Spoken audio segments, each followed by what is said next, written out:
Hello, and welcome to this bonus episode to the unofficial Black Lamb and Grey Falcon audiobook companion. I remain your travel guide, James Snyder. I wrote this article for the Los Angeles Review of Books in 2017, marking the 75th anniversary of Black Lamb and Grey Falcon's publication in 1941. It is repurposed here with permission of the Los Angeles Review.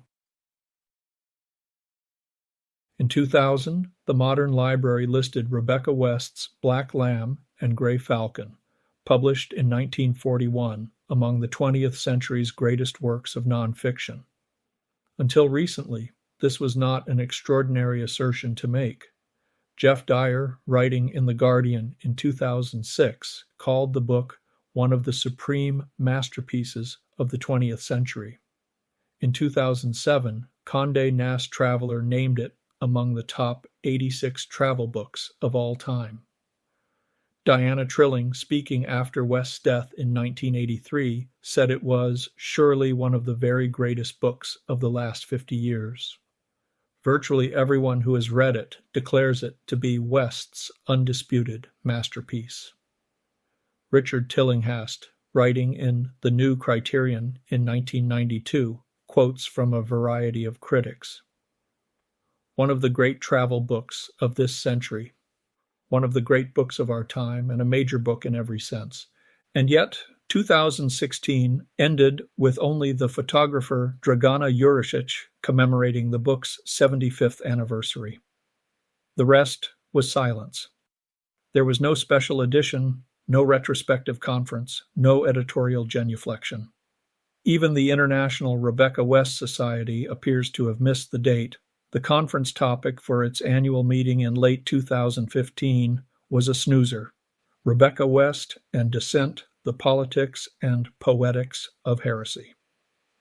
Something strange seems to have happened to the reputation of Rebecca West and of this book.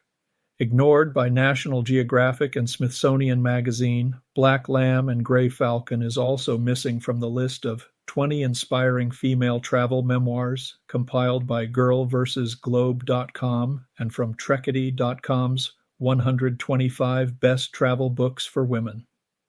Paul Theroux, himself a celebrated travel writer, snubs West in a 2011 survey for The Guardian. Bill Bryson similarly rebuffs her. In December 2016, the London Telegraph published its own definitive list of great travel books, and West's opus was conspicuously absent. West doesn't even crack Amazon's top 250 best-selling travel books. What's going on here? Are we watching what happens when a writer falls out of fashion, reputed in one century but repudiated the next? Is this what happened to E.D.E.N. Southworth, Richard Marsh, and Lew Wallace after 1900? How does a book praised as a magnum opus in one century all but vanish in the next? Black Lamb and Grey Falcon is, by every measure, an extraordinary work. The product of 3 visits, 2 months of travel, and 5 solid years of writing, it was released in 2 volumes after being published serially in The Atlantic. At 1,100 pages and more than 1 million words, it is longer than the Old Testament. Hardly anyone will read it by reason of its length, West admitted. Probably misclassified as a work of travel literature, the book has a curiosity, seriousness, and depth of insight that make it more akin to such classics of ethical reportage as Alexis de Tocqueville's Democracy in America and T.E. Lawrence's 7 Pillars of Wisdom than to anything attempted by contemporary writers. It also stands alone in the author's corpus. Few of West's works of fiction survive on literary syllabi, although The Return of the Soldier, published in 1918, still commands attention as an early examination of post-combat trauma. Her coverage of the war crimes trials at Nuremberg gathered into her 1955 book A Train of Powder, and of the trials of prominent British traitors, such as William Joyce and John Amory, in her 1947 book The Meaning of Treason, anticipated but were superseded by Abbie Mann's judgment at Nuremberg in 1957 and Hannah Arendt's Eichmann in Jerusalem in 1963. I suspect that few literate persons could name any other books West wrote during her 7-decade career. Interest in Black Lamb and Grey Falcon was revived by the collapse of the former Yugoslavia in the 1990s.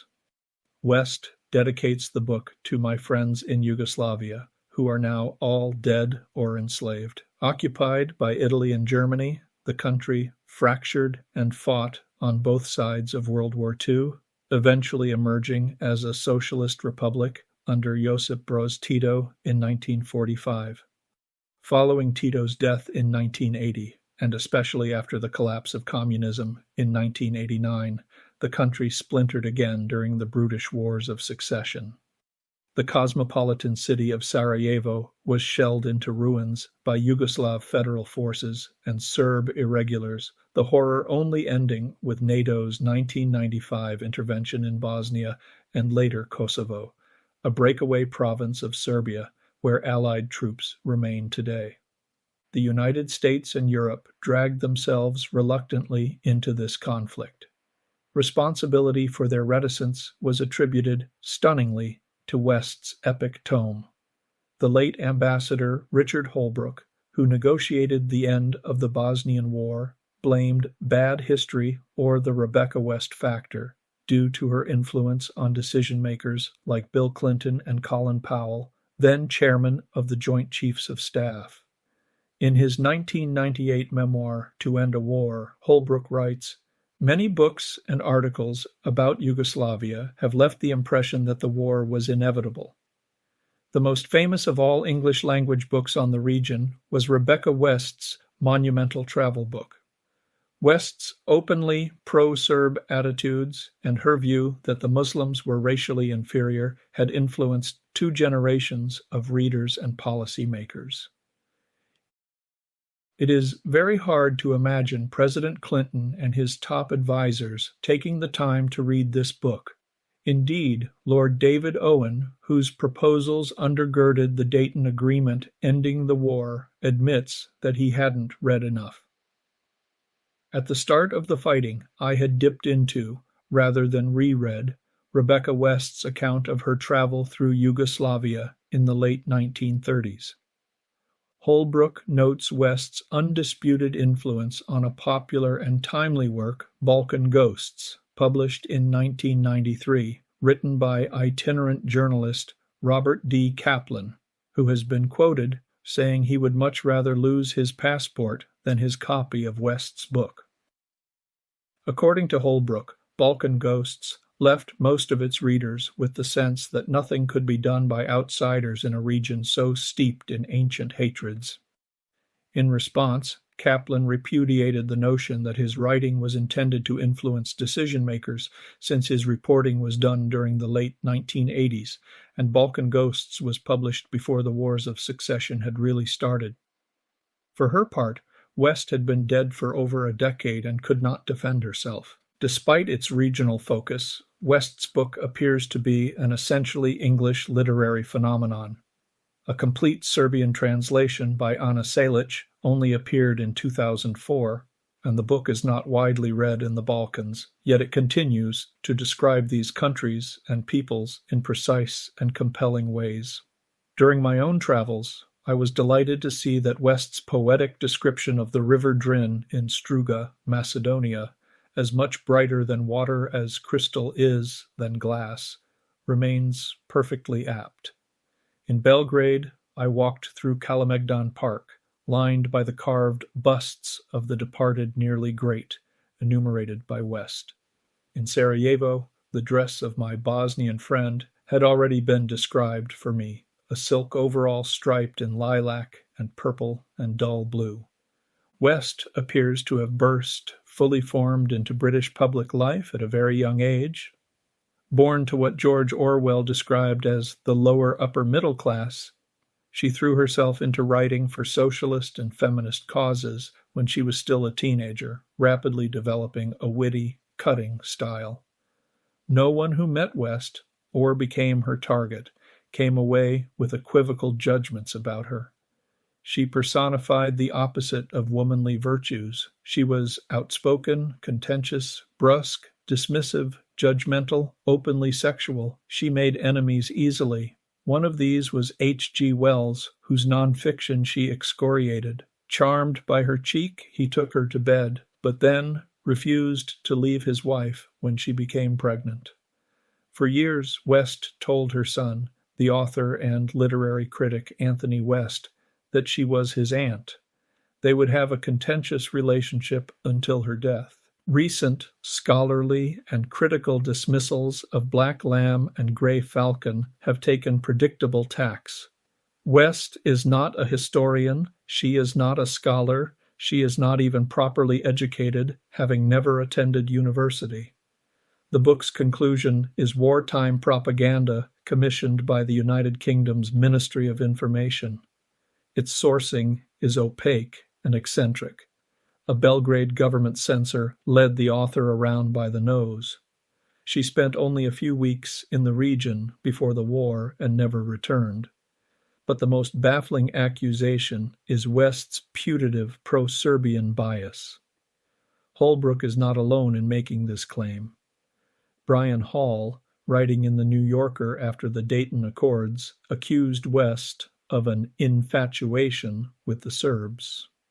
The fact that she writes admiringly about other ethnic groups is simply ignored.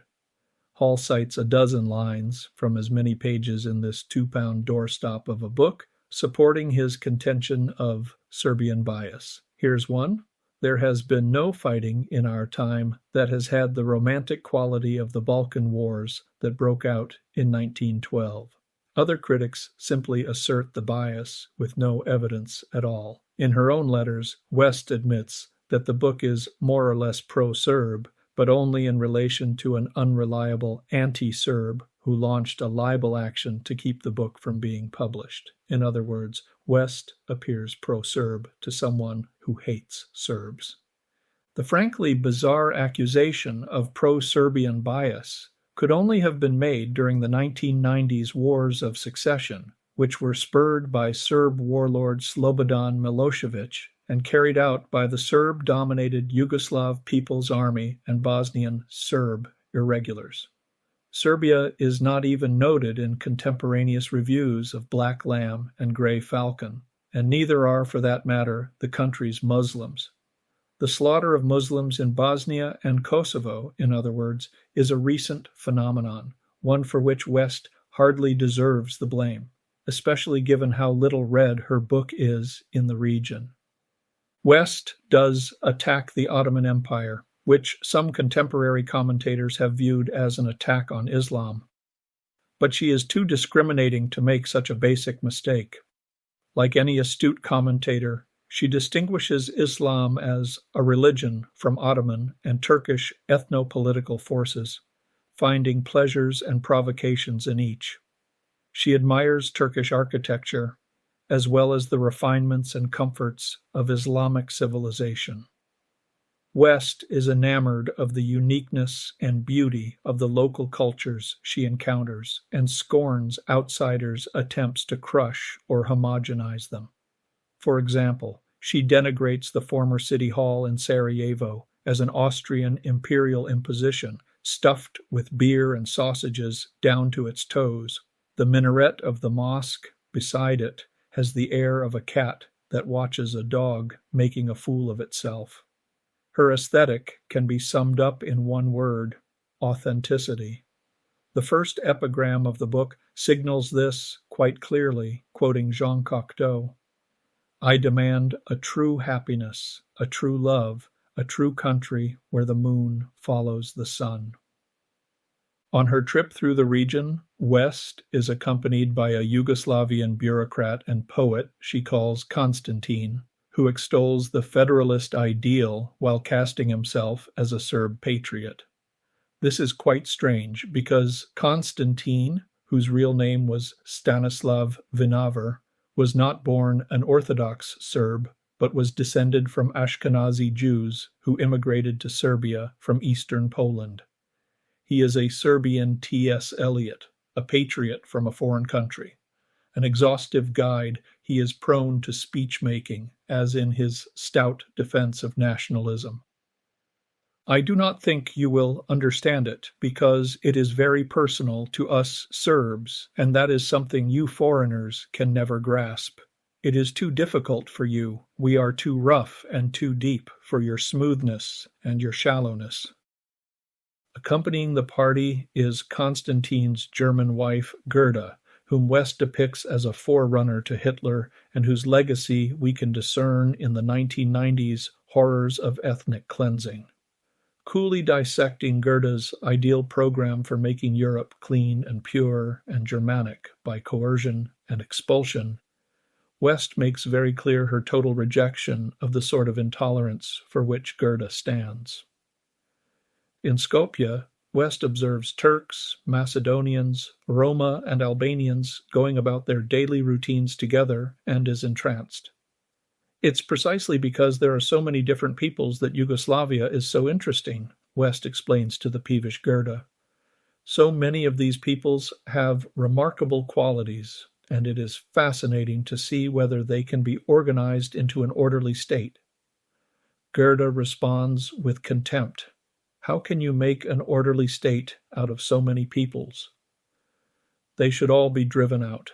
Given West's clearly cosmopolitan sympathies in this passage, it is perverse of her critics to accuse the author of ethnocentric bias. Moreover, these commentators ignore West's clear critique of the foundational myth of Serbian nationalism. The story, told in epic verse over hundreds of years, that Milosevic and his butchers exploited to slaughter Croatian Catholics, Bosnian Muslims, and Kosovo Albanians as revenge for Serbia's defeat at the Battle of Kosovo in 1389. Serb legend claims that the prophet Elijah appeared as a gray falcon to Tsar Lazar as he positioned his men against the Ottoman army. Presented with a choice between an earthly and a heavenly paradise, Lazar chose the latter, and the Serbs were destroyed, their bodies devoured by blackbirds. The Turks went on to dominate the Balkans until the Congress of Berlin in 1878. As with every major defeat throughout history, the vanquished sought to glorify a sacrifice that was, in reality, a slaughter. This appalled West, whose concerns were much larger than mere chauvinism.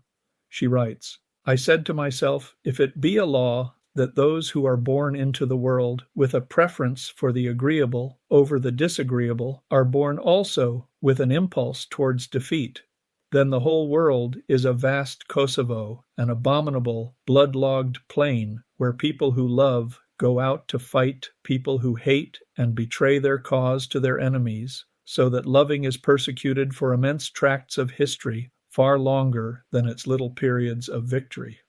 I began to weep, for the left-wing people among whom I had lived all my life had in their attitude to foreign politics achieved such a betrayal. This is the moral heart of the book, an attack on empire, a defense of small nations, and an embrace of concrete delights over abstract causes. As West completed the book, she saw what Nazi Germany was doing to Eastern Europe and sounded the clarion. She viewed the Serbs' cult of self-sacrifice, ennobled by their defeat in Kosovo, not as a spiritual triumph, but as a capitulation, just as Britain's Peace Pledge Union, the America First Committee, and European conservatives were ignoring the Nazi scourge in her own age. From this perspective, Ottoman Turkey and Imperial Austria were interchangeable, and their violent meddling in the Slavic Balkans was a powerful allegory for what Germany was doing to Europe. The difference between Kosovo in 1389 and England in 1939, she observes, lay in time and place and not in the events experienced. Writers do not start wars. They may advocate for war, and West's book is a vast appendix to the corpus of just war theory, but they are not responsible for its outbreak. Others decide. But we can expect writers to display sound and informed judgment about the subjects they treat, and West's political judgment was extraordinary. She was right about Yugoslavia and, by extension, all of Eastern Europe at a time when the United States worried only about France and England. She was right about communism and fascism and at the same time, an intellectual distinction she shares only with George Orwell.